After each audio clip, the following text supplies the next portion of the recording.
Amados, eu sou o pastor Antônio Carlos e eu quero nesse momento desejar a você que tenha alguns momentos comigo para que nós possamos meditar na poderosa e inerrante palavra de Deus. Eu quero meditar com você na primeira epístola do apóstolo João, que se encontra no capítulo 1 também, a partir do versículo de número 8. Trata-se de um texto com alguns versículos que muitas pessoas, à hora de interpretá-lo, elas interpretam de maneira incoerente com a exegese. Versículo 8 de 1 João, capítulo 1, versículo 8, nos diz assim: Se dissermos que não temos pecado, enganamo-nos a nós mesmos e não há verdade em nós. Se confessarmos os nossos pecados, Ele é fiel e justo para nos perdoar os pecados e nos purificar de toda a injustiça. Versículo 10. Se dissermos que não pecamos, fazemo-lo mentiroso e a sua palavra não está em nós. Capítulo 2, versículo 1. Meus filhinhos, estas coisas vos escrevo para que não pequeis. E se alguém pecar, temos um advogado para com o Pai, Jesus Cristo, o justo. Vamos interpretar estes versículos à luz dos próprios versículos contextuais, diretos, imediatos. Ok. Primeiro, o versículo 8 de 1 de João, logo na primeira parte, diz assim: Se dissermos que não temos pecado, enganamo-nos a nós mesmos. E aqui o versículo 1 do capítulo 2 fala assim: Meus filhinhos, estas coisas vos escrevo para que não pequeis. A que conclusão chegamos? Quando João afirma que se dissermos que não temos pecado, enganamos a nós mesmos, ele não está se referindo à condição presente, no momento que ele estava falando com os discípulos. Ele está se referindo àquelas pessoas que, porventura, estivessem vivendo em pecado e dissessem que não estavam em pecado, estavam se enganando. Por que eu digo isto? Porque o versículo 1 do capítulo 2 de 1 de João diz: Estas coisas vos escrevo para que não pequeis. Então, se ele estava escrevendo isso, que nós lemos antes, se ele estava escrevendo com a intenção de que os irmãos não pecassem, então o que ele queria dizer com isso? É que os irmãos não estavam pecando. Então, ele está se referindo àquilo que as pessoas falam: você nunca pecou na vida? Como que você nunca pecou? Se você nunca pecou, você nasceu sem pecado? Você nasceu uma pessoa completamente isenta? O que diz Romanos capítulo 3, versículo 23? Porque todos pecaram e destituídos estão da glória de Deus. Então, essa é a condição da humanidade. A Bíblia diz, 1 de Coríntios capítulo 1 e capítulo 15, versículos 21, 22 e 23, assim como a morte veio por um homem, a ressurreição dos mortos veio por um homem, porque assim como todos morrem em Adão, assim também todos serão vivificados por Cristo. Quando em 1 de Coríntios, capítulo 15, versículo 21, diz assim: Porque assim como todos é sem exceção, morrem em Adão, mas a parte B do versículo fala assim também todos serão vivificados por Cristo. Esse todos aí, são todos no sentido mundial? Claro que não. São todos quem? Quais são esses todos aí? São todos aqueles que um dia, primeiro, se arrependeram dos seus pecados. Segundo, confessaram os seus pecados, estando com o seu coração quebrantado. Terceiro, entregaram sua vida para o Senhor Jesus, aceitando-o como único e suficiente Salvador. Só e somente essas pessoas é que podem realmente estar na condição de salvos. Isso quer dizer que quando o Senhor Jesus conversava com Nicodemos, lá em João Evangelho capítulo 3, versículo 3, ele deixou bem claro para Nicodemos: se não nascer de novo, não pode herdar o reino de Deus. Esse novo nascimento é exatamente não estar mais sob o domínio do pecado, porque o pecado, ele nos leva para o inferno. Mas o Senhor Jesus, conforme João capítulo 1, versículo 29, ele é o Cordeiro de Deus que tira o pecado do mundo. Então, como que ele tira? Primeiro, com o seu sangue derramado. O sangue de Jesus nos purifica de todo o pecado. Como que o Senhor Jesus tira o pecado do mundo? Com o homem se arrependendo dos seus pecados, como eu já disse. Atos 3,19. Arrependei-vos, pois, e convertei-vos para que sejam apagados os vossos pecados.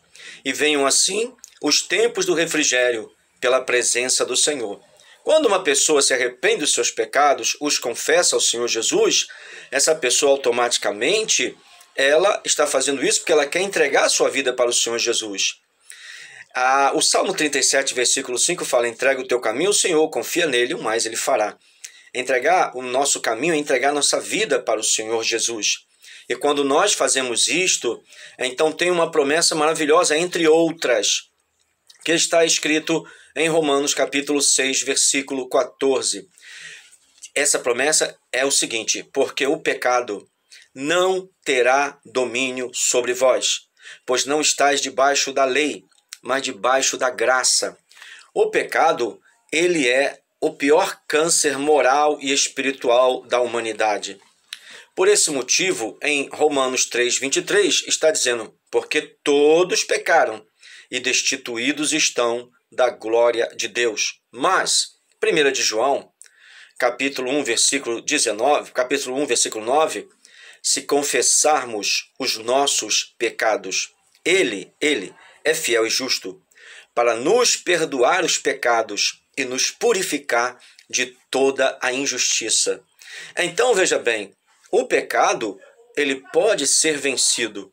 Nós temos que ter um coração quebrantado e temos que ser honestos com a nossa própria consciência. O Senhor Jesus não obriga a ninguém ser fiel a Ele. Ele apenas, pelo seu Santo Espírito, convence o homem, conforme João 16:8, do pecado, da justiça e do juízo. Mas o homem, mesmo sendo convencido por causa do seu livre-arbítrio, este homem, esta mulher, esta pessoa, poderá não querer a salvação por causa dos seus interesses pessoais. Exemplo disso: o jovem rico, ele era um jovem milionário, e o Senhor Jesus, ele, ao indagar o jovem indagar o Senhor Jesus propôs a ele vender tudo o que ele tinha e dar para os pobres e segui-lo. E assim teria um tesouro no céu, teria um lugar no céu. Ele fez o quê? Virou as costas para o Senhor Jesus e se foi. Por esse motivo, o Senhor Jesus falou: é mais fácil um camelo entrar no fundo de uma agulha do que um rico entrar no céu. Mas ele não está dizendo que isso é todos os ricos, não. Não são todos os ricos que agem desse modo. Nós sabemos do grande rico e milionário Abraão, o grande rico e milionário Jó, ambos estão no céu e eram ricos. O fato de ser rico não é pecado. O problema é quando o homem coloca a riqueza de modo que Deus torna-se secundário, ok? Se Deus se tornar secundário, a tua riqueza não vale de nada e nem você para efeito de salvação.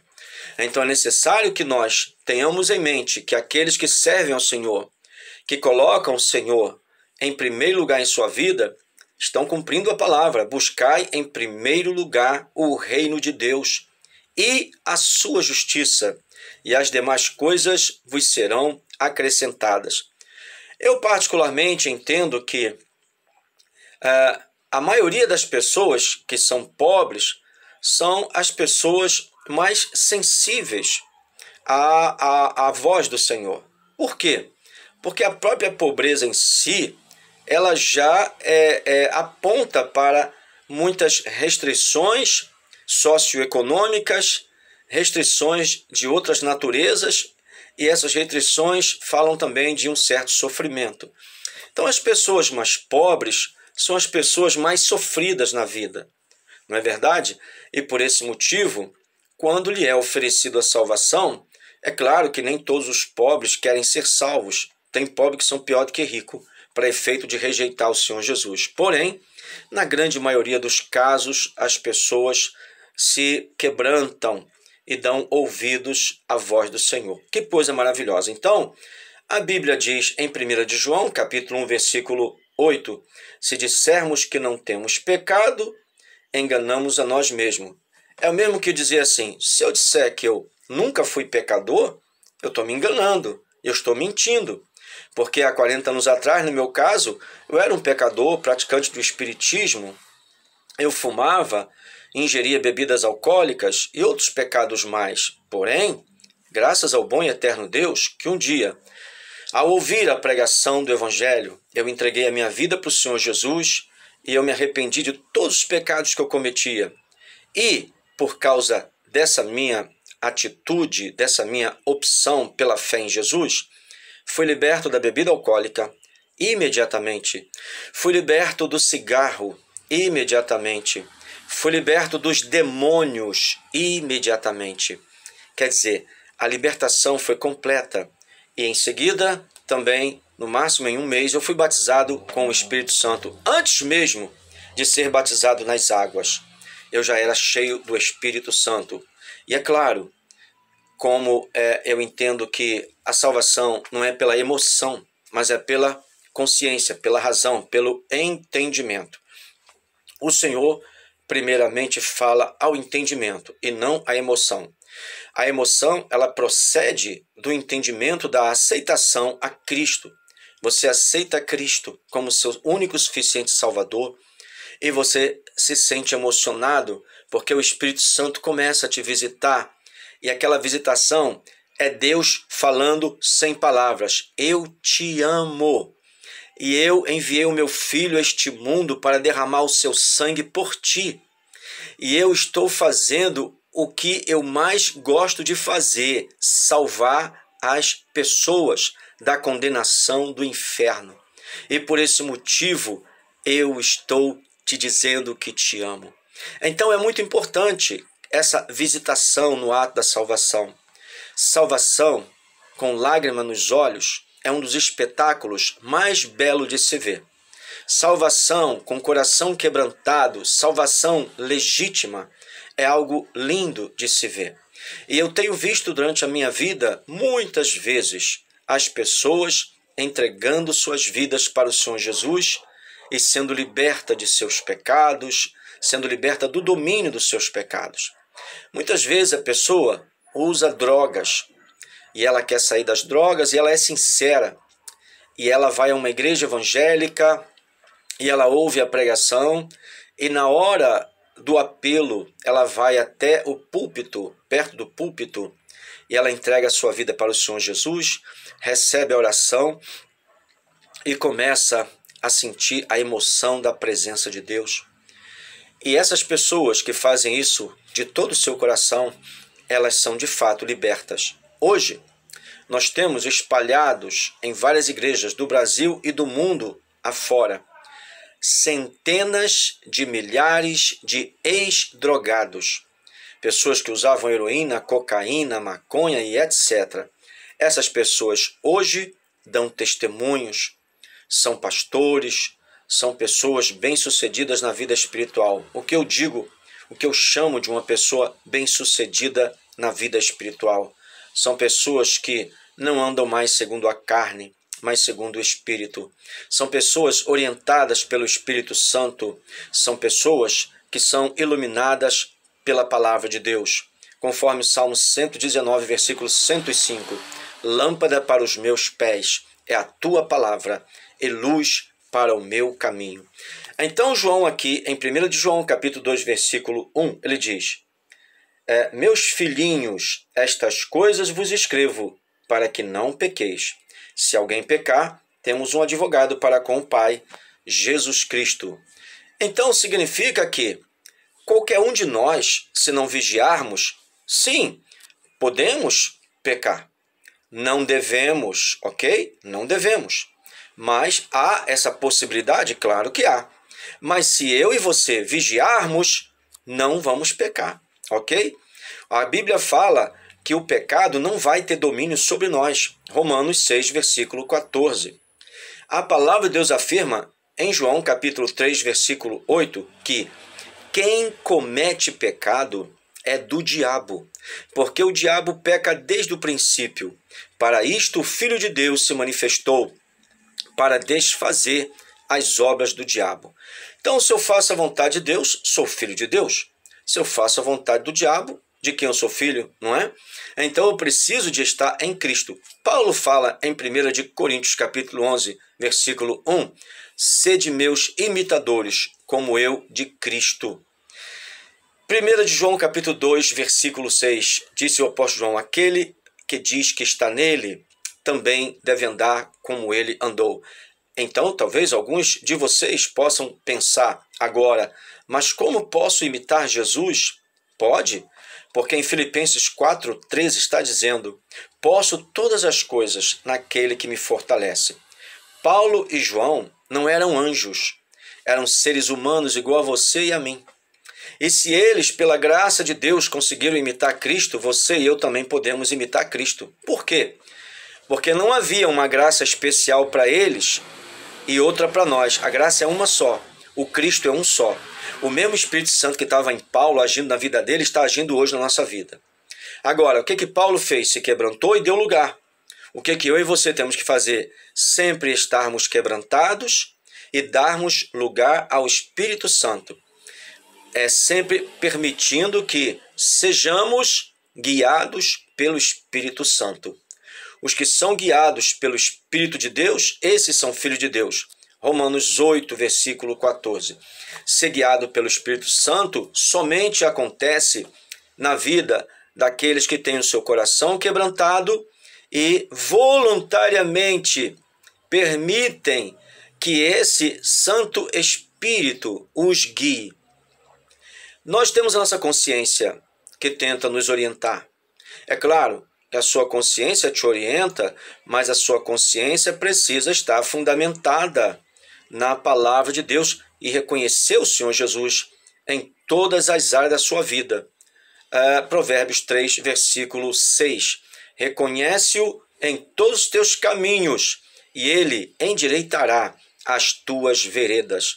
É importante que tudo que você e eu formos fazer, nós temos que pensar, isso que eu vou fazer agora está de acordo com a vontade de Deus? Seja na área profissional, seja na área espiritual, seja na área familiar, em qualquer área, até na área do entretenimento. Existem coisas que são lícitas, porém não nos convém, porque nós estamos em um mundo contextualizado com vários tipos de contaminações. Basta você abrir o teu celular e começar a navegar que você vai ver muita coisa contaminante. Basta você começar a colocar os seus olhos diante da televisão e você vai ver muitas coisas que contaminam. Então, a Bíblia fala em Salmo 101, versículo 3, não porei coisa má diante dos meus olhos.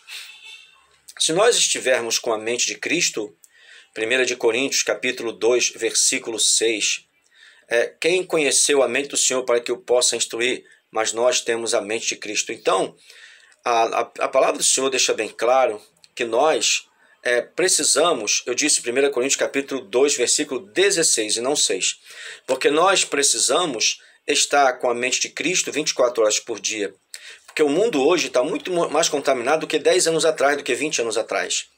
A contaminação do mundo, a nível moral, ético, espiritual, etc., ela é crescente, progressiva. Então, ela é vista em 360 graus, em todas as áreas. Para onde você olhar, observe. Se você for ver um vídeo de pessoas que viveram, pessoas não crentes, ok? Não crentes, que viveram na década de 40, as mulheres, por exemplo, principalmente as mulheres, elas se vestiam de maneira composta, não é verdade?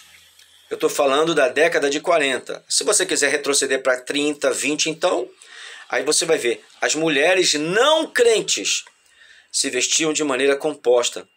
Quando uma mulher na década de 30 ia para a praia, você já assistiu algum vídeo? Então assista. Olha como que eram as vestes da praia que as mulheres não crentes vestiam para ir para a praia tomar banho. Aí você fala, mas isso é muito careta, isso aí não tem nada a ver, isso está obsoleto, isso está ultrapassado, os tempos mudaram, as coisas mudaram. Hoje é fio dental, é bottomless, é o capeta less, é tudo less. Então, a pessoa hoje, ela vai para a praia, ela vê coisas que ela realmente, se ela for uma pessoa um pouco sensível, ela tem que usar o bom senso, é melhor não ir. Ah, mas eu vou deixar de ir para a praia tomar banho por causa dessas coisas. Bom, se essas coisas te fizerem pecar, é melhor não ir. Se o teu olho te escandalizar, o que diz a Bíblia? Arranca o teu olho. Porque é melhor você entrar no céu sem um olho do que com os dois ser lançado no inferno. Muitas pessoas pensam que o pecado é só no ato. Não é não, está enganado. O pensamento também pode gerar pecado. Muitas pessoas são reprovadas por Deus por causa do seu coração, pois a boca fala do que está cheio o coração, disse o Senhor Jesus. Disse o Senhor Jesus que contamina o homem não é o que entra pela boca, é o que sai pela boca, que são as palavras oriundas do coração. Se tivermos um coração na presença de Deus, é uma coisa, mas como você consegue ter um coração na presença de Deus se você fosse misturar com os ímpios? Bem-aventurado é o varão que não anda segundo o conselho dos ímpios, não se detém no caminho dos pecadores e não se assenta na roda dos escarnecedores.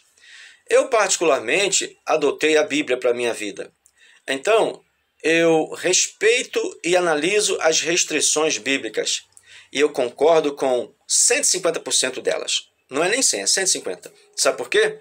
Porque eu sei que se eu me preservar, vai se cumprir na minha vida o seguinte: aquele que perder a sua vida, disse Jesus, por amor de mim, salvá-la-á. Ah, não, mas isso é muito radical, né? Isso é muito radical. A gente tem que se divertir um pouco, né? E tal. O que tem de crente que começou a pensar assim, hoje em dia está no mundo, ó, muitos.